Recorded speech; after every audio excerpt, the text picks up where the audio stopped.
अस्सलामु अलैकुम वरहमतुल्लाहि वबरकातुहू। प्यारे अजीज़ों, उम्मीद करता हूँ आप सब लोग खैर वाफ़ियत से होंगे। जैसा कि आप लोग जानते हैं कि इससे पहले जो हमारा टॉपिक चल रहा था वो था सुलासी मज़ीद फ़ी के अबवाब। अल्हम्दुलिल्लाह हमने सुलासी मज़ीद फ़ी के 8 अबवाब मुकम्मल कर लिए।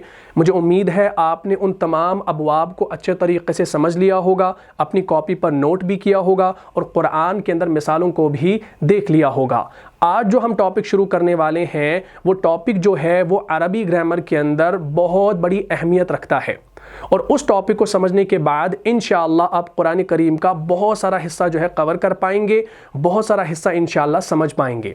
लेकिन उस टॉपिक को शुरू करने से पहले मैं आपके जहन में कुछ बातें लाना चाहता हूँ, और उन बातों की मदद से आपको 2 फ़ायदे होंगे।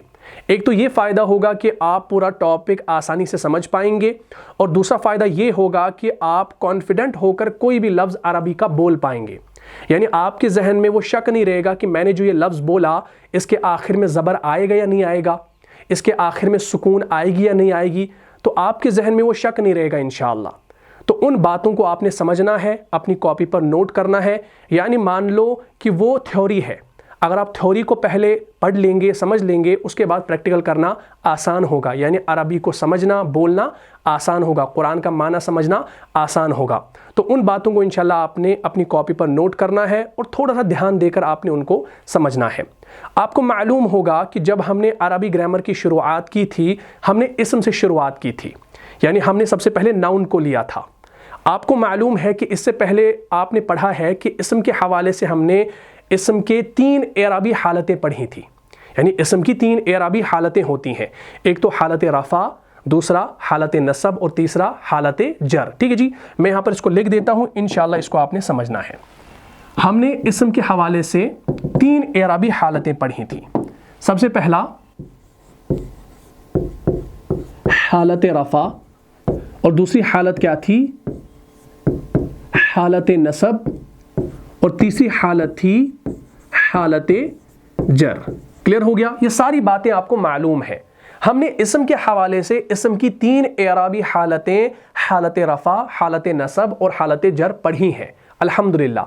लेकिन अब आपने याद रखना है और अपनी कॉपी पर नोट करना है, जिस तरह इसम की 3 एराबी हालतें हालत रफ़ा, हालत नसब और हालत जर होती हैं, उसी तरह फ़ेल मुज़ारे की भी 3 एराबी हालतें होती हैं।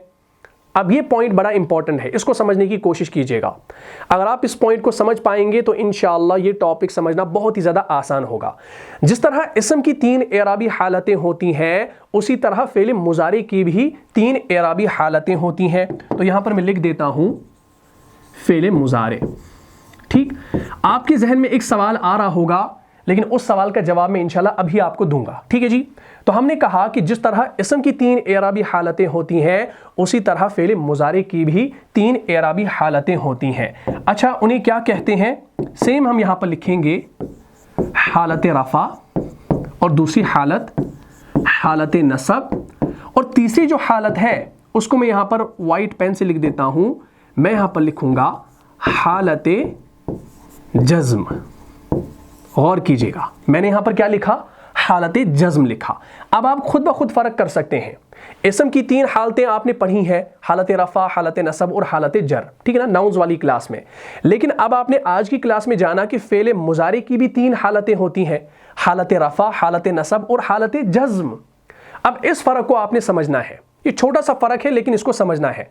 आपको मालूम है कि इसम मरफू, मंसूब और मजरूर होता है। ये आपको मालूम है ना कि इसम किस वजह से मंसूब हो जाता है, किस वजह से मजरूर हो जाता है। ये सारी बातें आपने पढ़ी हैं। एक मिसाल मैं आपको दे देता हूं ताकि आपके जहन में वो ताज़ा हो जाए। जैसे मैं यहाँ पर एक इसम लिखता हूँ मुहम्मदुन सल्लल्लाहु अलैहि वसल्लम। ये एक इसम है, लेकिन किस हालत में है? हालत रफ़ा में है। ठीक, हालत रफ़ा में है। अब मैं यहाँ पर लिखूँगा सेम मुहम्मदन, किस हालत में है? हालत नसब में है। और अब मैं यहाँ पर लिखूँगा मुहम्मदिन, किस हालत में है? हालत जर में है। तो ये जो इसम है, इसम आपका मरफू, मंसूब और मजरूर होता है। ये बात आपको मालूम है ना। अब मंसूब और मजरूर होने की कुछ वजूहात होती हैं, और वो वजूहात सारी की सारी आपने इसम के अंदर पढ़ी है। ठीक है ना। अब मैं इसको पूरा कर देता हूं। हम कलमा पढ़ते हैं, ला इलाहा इल्लल्लाह मुहम्मदुन रसूलुल्लाह, पढ़ते हैं ना मुहम्मदुन रसूलुल्लाह। अगर हम पढ़ेंगे मुहम्मदुन ठीक है, लेकिन मिलाने की सूरत में मुहम्मदुर रसूलुल्लाह ऐसे पढ़ते हैं ना, तो हमने यहां पर मुहम्मदुन हालत रफा में रखा। अब यहां पर देख लीजिए ये मुहम्मदन क्यों आया। हम दूसरा कलमा पढ़ते हैं अशहदु अल्ला इलाहा इल्लल्लाह व अशहदु अन्ना मुहम्मदन अब्दुहु व रसूलुहु, पढ़ते हैं ना। और ये तीसरा जो है मुहम्मदिन, हम दुरूद पढ़ते हैं, नमाज के अंदर भी पढ़ते हैं, जब तशहुद में बैठते हैं या दुआ मांगने से पहले पढ़ते हैं अल्लाहुम्मा सल्ली अला मुहम्मदिन, तो वहां पर हम पढ़ते हैं अल्लाहुम्मा सल्ली अला मुहम्मदिन, पढ़ते हैं ना। तो अब आपको खुद ब खुद समझ में आ जाएगा कि मुहम्मदन और मुहम्मदिन होने की वजूहात हैं। क्या वजूहात हैं भाई? मुहम्मदन हालत नसब में इसलिए आया क्योंकि पहले यहां पर अन्ना आ गया, ये आपको मालूम है। और मुहम्मदिन हालत जर में इसलिए आया क्योंकि हरूफ जारह का अला यहां पर शुरू में आ गया। तो आपको मालूम है कि इसम मरफू, मंसूब और मजरूर होता है। अब आपने जान लिया कि फेल मुजारे जो है ये भी आपका हालत रफा, हालत नसब में होता है, लेकिन यहां पर ये हालत जर में नहीं होता। फेल मुजारे जो होता है ये मजरूर नहीं होता, बल्कि मजरूर जो होता है वो सिर्फ इसम के साथ खास है। मजरूर जो है वो सिर्फ इसम के साथ खास है, यानी मजरूर सिर्फ इसम होता है, मजरूर मुजारे नहीं होता बल्कि इसम होता है। इस बात को आपने जहन में रखना है, इसीलिए हमने यहां पर क्या लिखा, हालत जज़्म, ये इसकी तीसरी हालत है। बात यहां तक क्लियर होगी। तो अब आप इसको खुद ब खुद कह सकते हैं कि फेल मुजारे जो होगा वो आपका मरफू होगा, मंसूब होगा, और जज़्म से क्या बना, मजजूम। यानी फेल मुजारे आपका मरफू हो सकता है, मंसूब हो सकता है, और मजजूम हो सकता है, मजरूर नहीं हो सकता। अच्छा, अब आपके जहन में एक सवाल आ रहा होगा, जो अभी मैंने कहा, जब मैं ये लिख रहा था मैंने कहा था कि आपके जहन में एक सवाल आ रहा होगा, उसका जवाब मैं इंशाल्लाह दे देता हूं। सवाल ये आ रहा होगा कि अगर फेल मुजारी की 3 एराबी हालतें हैं तो फेल माजी की भी 3 एराबी हालतें क्यों नहीं है? आपके जहन में ये सवाल आएगा ना। भाई हमने इसम के बारे में तो चलो जान लिया और मान लिया, लेकिन फेल मुजारे आपने क्यों सीधे बताया, फेल माजी को क्यों छोड़ दिया? तो इस हवाले से एक बात नोट कर लीजिए, बड़ी इंपॉर्टेंट बात है। अरबी के अफ़आल में से फेल माजी जो होता है वो मबनी होता है। फेल माजी जो होता है वो मबनी होता है, और मबनी समझाने की ज़रूरत नहीं है। मबनी किसे कहा जाता है? जो तीनों एराबी हालतों में एक ही शक्ल इख्तियार करता है। जैसे हमारे अस्माए मौसूला है अल्लज़ी अल्लज़ी अल्लज़ी, अल्लती अल्लती अल्लती, अल्लज़ीना अल्लज़ीना अल्लज़ीना, ये हमारे अस्माए मौसूला है और मबनी है। जैसे मूसा अलैहिस्सलाम का नाम है, ये भी मबनी है, मूसा मूसा मूसा। ये तीनों हालतों में एक ही शक्ल इख्तियार करता है। तो अरब वाले जो हैं, ग्रामर बनाने वाले जो हैं, उन्होंने क्या कहा कि फेल माजी जो है ये मबनी होता है। ठीक, यानी इसके पहले सेगे वाहिद मुज़क्कर गायब जो है ना, चलिए यहाँ पर मैं इसको अच्छे तरीके से समझा देता हूँ। पहले समझ लीजिए बात को। हमारे पास माजी का सेगा है ना, कौन सा है? फ़अला। फ़अला ये हमारा माजी का पहला सेगा है। तो ये जो वाहिद मुज़क्कर गायब फ़अला जो है, इसमें जो आप ये लाम कलमा देख रहे हैं ना, लाम कलमे की जो ज़बर है ये तब्दील नहीं होती। आपने कहीं नहीं देखा होगा कि फेल माजी का जो पहला सेगा है उसकी आखिरी जो लाम पर ज़बर है वो तब्दील होती है, कभी नहीं देखा होगा, ये कभी तब्दील नहीं होती। अगरचे इस पर ज़म्मा यानी पेश भी आता है, जैसे सेगा जमा मुज़क्कर गायब है, फ़अला फ़अला फ़अलू, वहाँ पर फ़अलू है, और बहुत सारे सेगों में फिर आगे साकिन भी हो जाता है। मगर चूंकि पहला सेगा जो है इसमें फेल माजी के लाम कलमे की हरकत जो है फतहा यानी ज़बर ही रहती है, और किसी भी वजह से जो है तब्दील नहीं होती। इसीलिए कहा जाता है कि फेल माजी जो है ये ज़बर पर मबनी होता है। तो अब आपने मान लिया कि फेल माजी जो है ये मबनी है, इसीलिए हमने यहाँ पर फेल माजी का जिक्र नहीं किया। तो ये सवाल आपके जहन में अगर आ रहा होगा तो इस सवाल का जवाब भी आपको मिल गया होगा।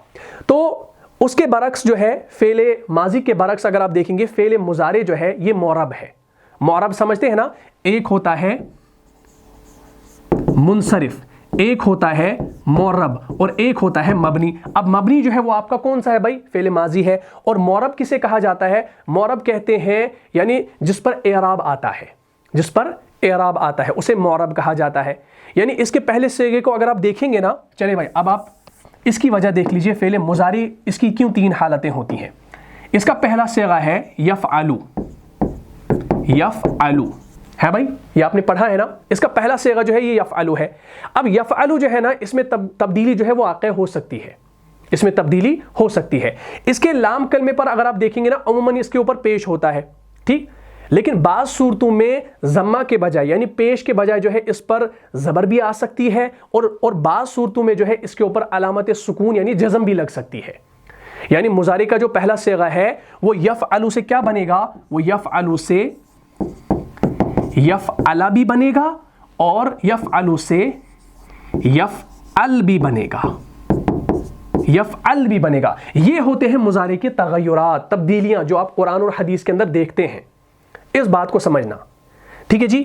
تو فعل ماضی جو ہے یہ مبنی ہوتا ہے، کسی بھی صورت میں نہیں بدلتا، لیکن مضارع کا جو صیغہ ہوتا ہے یہ بدل جاتا ہے. کبھی آپ دیکھیں گے فعل مضارع کے آخری حرف کے اوپر زبر بھی آ سکتی ہے اور کبھی اس کے اوپر سکون یعنی علامت جزم بھی آ سکتی ہے.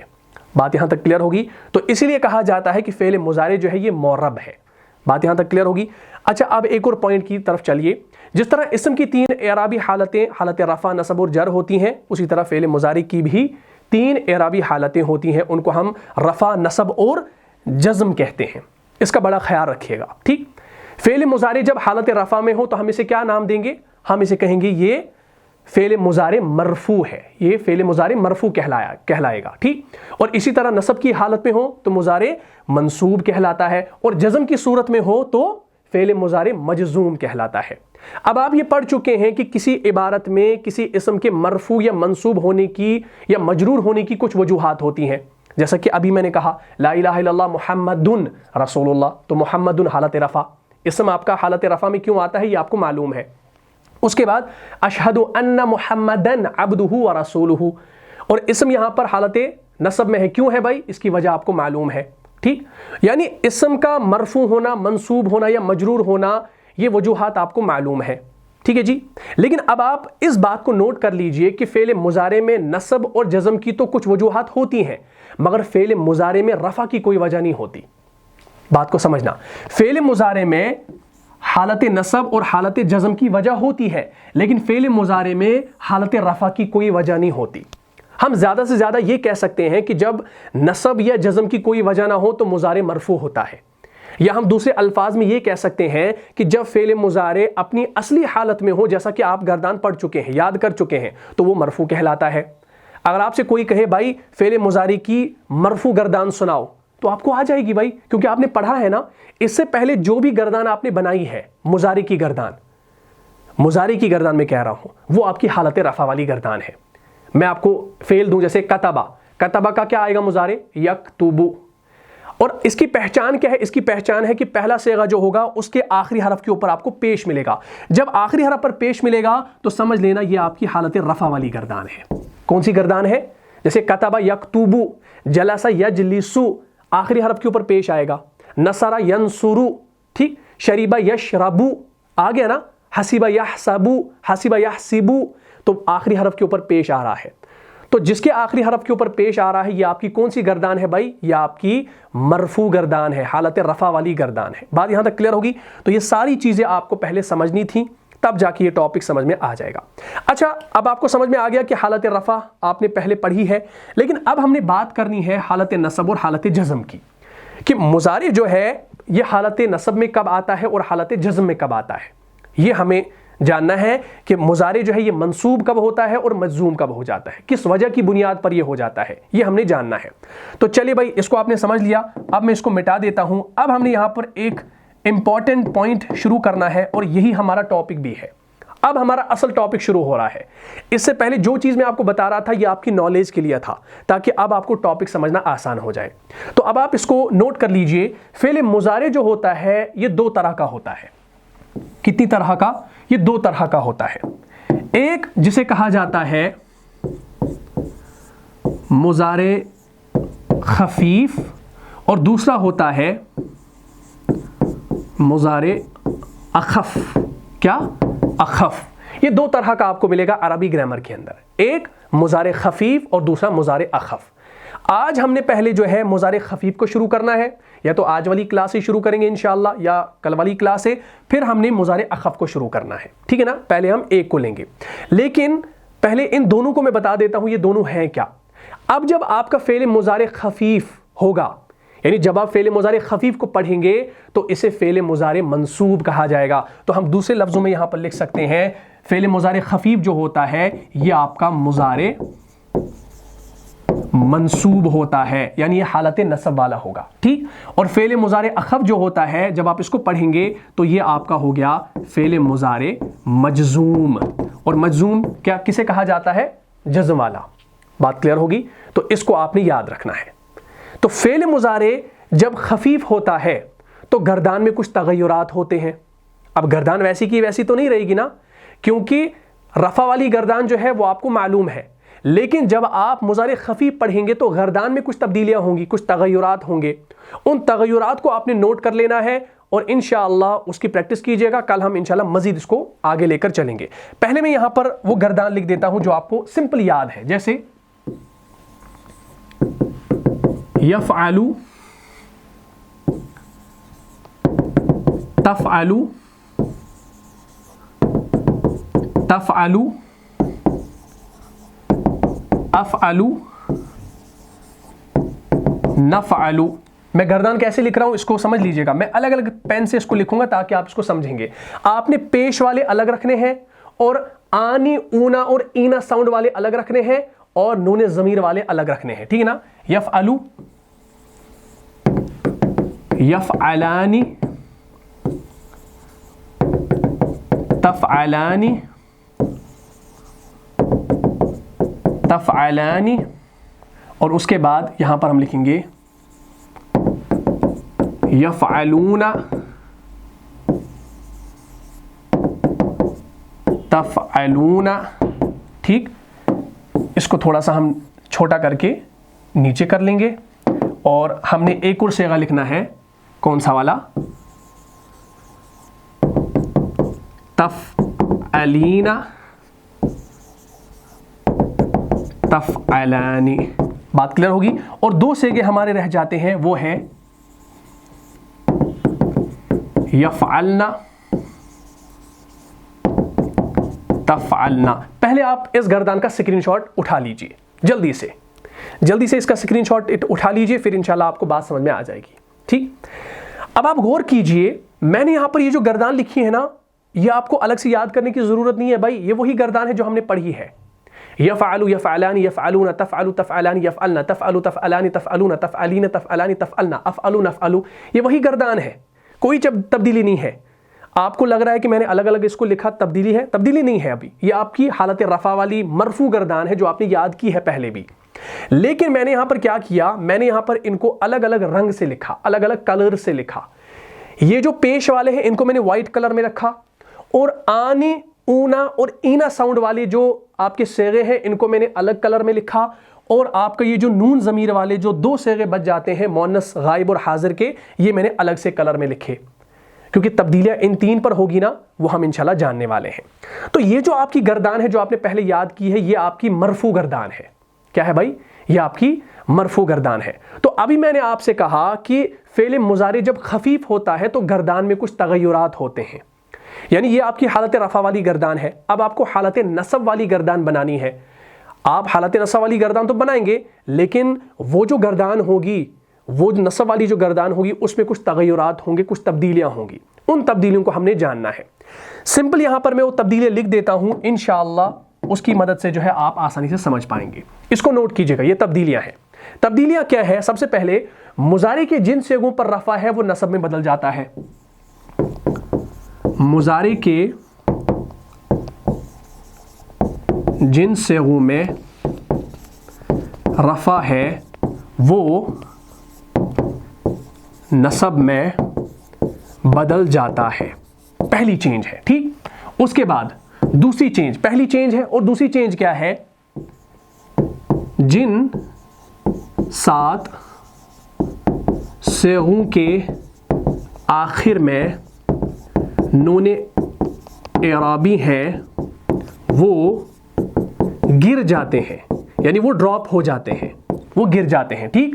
اچھا، تیسرا جو پوائنٹ ہے یہ بڑا امپورٹنٹ ہے اور آسان ہے. اگر اس کو لکھیں گے بھی نہیں آپ تو کوئی ضرورت نہیں ہے اس کے لکھنے کی. جن 2 صیغوں کے آخر میں نون ضمیر ہے، جن 2 صیغوں کے آخر میں نون ضمیر ہے وہ اپنی حالت پر रहते हैं।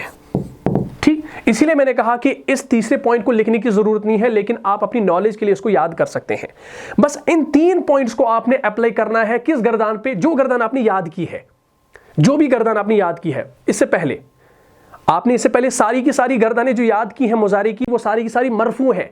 तो मरफू गर्दान पर जब आप ये 3 कवाइद अप्लाई करेंगे तो वो आपकी हालत रफा से बनेगी हालत नसब वाली गर्दान, यानी वो आपकी जो है मरफू गर्दान से वो आपकी मंसूब वाली गर्दान बन जाएगी जब आप ये 3 पॉइंट्स उस पर अप्लाई करेंगे। तो अब हम इन तीनों पॉइंट्स को उस पर अप्लाई करेंगे तो हम देखेंगे हमारे पास कौन सी गर्दान आती है। सबसे पहले क्या करना है, मुजारे के जिन सेगों में रफा है यानी पेश है वो नसब में बदल जाता है, यानी वो ज़बर में बदल जाता है। चलिए भाई हम देखते हैं, मैंने इसीलिए यहां पर 3 कलर्स में इनको लिखा ताकि आप इसको समझ पाएं। हमने जाना अभी कि मुजारे के जिन सेगों में रफा है, पेश है, वो नसब में बदल जाता है, यानी वो ज़बर में बदल जाता है। तो हम देखते हैं यफ़अलु, तफ़अलु, तफ़अलु, अफ़अलु, नफ़अलु, इनके आखिर में पेश है तो हमने इसको ज़बर में तब्दील करना है। तो इस पेश को ज़बर ज़बर ज़बर और ज़बर और ज़बर बन गया। क्या बन गया? यफ़अला, तफ़अला, तफ़अला, अफ़अला, नफ़अला बन गया ना। चलिए भाई पहला पॉइंट हमने ऐड कर दिया। दूसरा पॉइंट क्या है कि जिन 7 सेगों के आखिर में नून एराबी हैं वो गिर जाते हैं। 7 सेगों के आखिर में नून एराबी है। टोटल हमारी गर्दान में कितने नून है? 9 नून है। अगर आप गिनेंगे ना 9 नून है। ये दो लेकर 9 है, लेकिन इसमें से 7 ऐसे नून हैं जिनको नून एराबी कहा जाता है और 2 नून ऐसे हैं जिनको नून ज़मीर कहा जाता है। तो ये जो 2 मैंने अलग से लिखे ये आपके नून ज़मीर है, इनके आखिर में ये किसी भी सूरत में नहीं ड्रॉप होते, ये गिरते नहीं है, लेकिन नून एराबी जो होते हैं ये गिर जाते हैं। ये हमने इससे पहले भी पढ़ा था नून ताकीद के बयान में, नून एराबी और नून ज़मीर क्या होता है, नून खफीफा, नून सकीला वगैरह वगैरह, ये सारी चीज़ें हमने पहले पढ़ी हैं। ठीक, तो होगा क्या कि जिन 7 सेगों के आखिर में नून एराबी हैं वो गिर जाएंगे, यानी वो ड्रॉप हो जाएंगे। तो चले भाई हम इनको ड्रॉप करते हैं। कैसे? सबसे पहला यफ़अलानी, तफ़अलानी, तफ़अलानी का नून, तफ़अलानी नून इनका गिरा दिया, और तफ़अलीना जो है इसका नून, ये नून भी हमें गिराना है, और यफ़अलूना में ये नून भी गिराना है, और तफ़अलूना में ये नून भी गिराना है। तो हमने 7 नून गिरा दिए। अच्छा, अब यहाँ पर ये जो या लिखा हुआ है ना, इसको हमने कैसे लिखना है? इसको अब हमने असली शक्ल देनी है या वाली। तो अब ये बन गया तफ़अली। बात क्लियर होगी? तो हमने 7 नून एराबी गिरा दिए।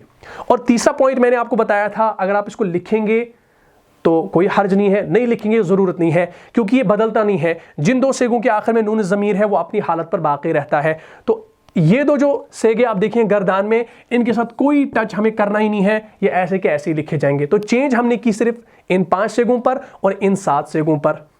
तो अब हमारी ये जो गर्दान बन गई ना, ये हमारी गर्दान बन गई हालत नसब वाली। इसको हम कहेंगे मुजारे खफीफ। कौन सी गर्दान कहेंगे? मुजारे खफीफ, यानी मुजारे मंसूब गर्दान है ये। ठीक, लेकिन अभी आप इसको ये ना समझना कि हमने 3 कवाइद अप्लाई कर लिए तो ये चेंजेस होगी, लेकिन इससे पहले कुछ और भी आता है। ऐसे हरूफ आते हैं जिनकी वजह से ये तब्दीलियां होती हैं, वो हम इंशाल्लाह नेक्स्ट क्लास में देखेंगे। लेकिन आज जो ये बातें मैंने आपको बताई हैं, ये इंपॉर्टेंट पॉइंट्स मैंने आपको लिखवाए हैं, इनको आपने समझ लेना है। ठीक, अब देख लीजिए ये क्या बना? यफ़अला, यफ़अला, यफ़अलू, तफ़अला, तफ़अला, यफ़अलना, तफ़अला, तफ़अला, तफ़अलू, तफ़अली, तफ़अला, तफ़अलना, अफ़अला, नफ़अला। ये जो अब गर्दान आपके सामने आ रही है ये मुजारे खफीफ की गर्दान है, यानी जिसे हम मुजारे मंसूब कहते हैं, हालत नसब वाली गर्दान है। आप में से बहुत सारे लोग मुझे कहते थे भाई क्या फ़ेल मुजारी या फ़ेल माजी जो होता है क्या इसकी भी एराबी हालतें होती हैं? बहुत पहले एक भाई ने कमेंट किया था। तो लो जी, आज क्लास आपके सामने है।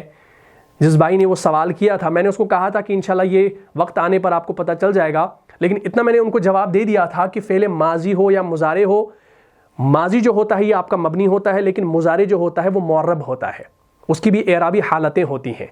तो मैंने उनसे ये बहुत पहले कहा है, लेकिन वो डिटेल पूछ रहे थे। अगर मैं उस टाइम उसको डिटेल दे देता या कोई क्लास में ऐसी पढ़ा देता तो हमारा टॉपिक इधर का उधर हो जाता, क्योंकि पहले हमने अबवाब को मुकम्मल करना था। अब अबवाब हमारे मुकम्मल हो गए, अब हम अल्हम्दुलिल्लाह इस टॉपिक को बआसानी समझ पाएंगे। और कुरान के अंदर जो तगय्युरात होते हैं, जो आपको नज़र आते हैं मुजारी की गर्दान वाले, तो वो इंशाल्लाह समझ में आ जाएंगे। ठीक, तो अब ये जो गर्दान आपके सामने है ये मुजारे खफीफ की गर्दान है।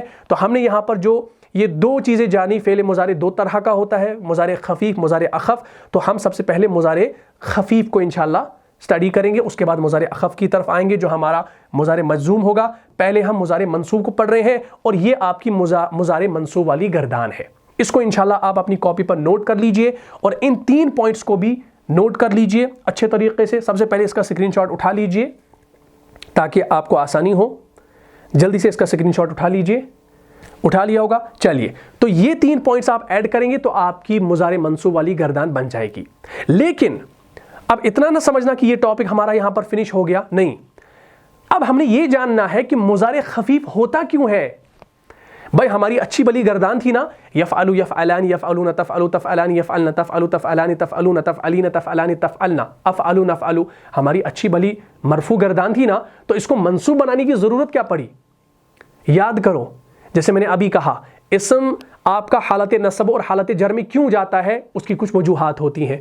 جیسے لا الہ الا اللہ محمد رسول اللہ حالت رفع ہے، اشہد ان محمدن عبدہ ورسولہ، تو محمدن آیا نا، معنی اس کا محمدن کا محمد صلی اللہ علیہ وسلم ہی ہے، لیکن محمدن حالت نصب میں اس لیے آیا کیونکہ پیچھے ان آ گیا۔ یا ہم درود پڑھتے ہیں اللہم صلی علی محمدن، محمدن کیوں آیا؟ کیونکہ پیچھے علی آیا۔ اسی طریقے سے جب ان کے شروع میں بھی کوئی ایسے حروف آتے ہیں تو کیا ہوتا ہے، ان کی وجہ سے یہ حالت نصب میں چلے جاتے ہیں، اور وہ حروف ہم انشاءاللہ نیکسٹ کلاس میں جان لیں گے۔ فی الحال آپ ان تمام پوائنٹس کو سمجھ لیجئے اور اس گردان کو بھی نوٹ کر لیجئے۔ تو مجھے امید ہے آپ نے اس کلاس کو اچھے طریقے سے سمجھا ہوگا اور ہر ایک بات کو آپ نے نوٹ کیا ہوگا۔ اگر آپ کو اس کلاس سے فائدہ ہوا ہے تو اپنے دینی بھائیوں اور بہنوں میں اس کو لازم شیئر کر دیجئے۔ ملتا ہوں انشاءاللہ نیکسٹ ایپیسوڈ میں، تب تک کے لیے آپ خوش رہیں، سلامت رہیں، امن و حفاظت میں رہیں۔ السلام علیکم ورحمۃ اللہ وبرکاتہ۔ جان جان سے بھی پیارا ہے، جان جان سے بھی پیارا ہے، رہنما مصطفیٰ ہمارا ہے۔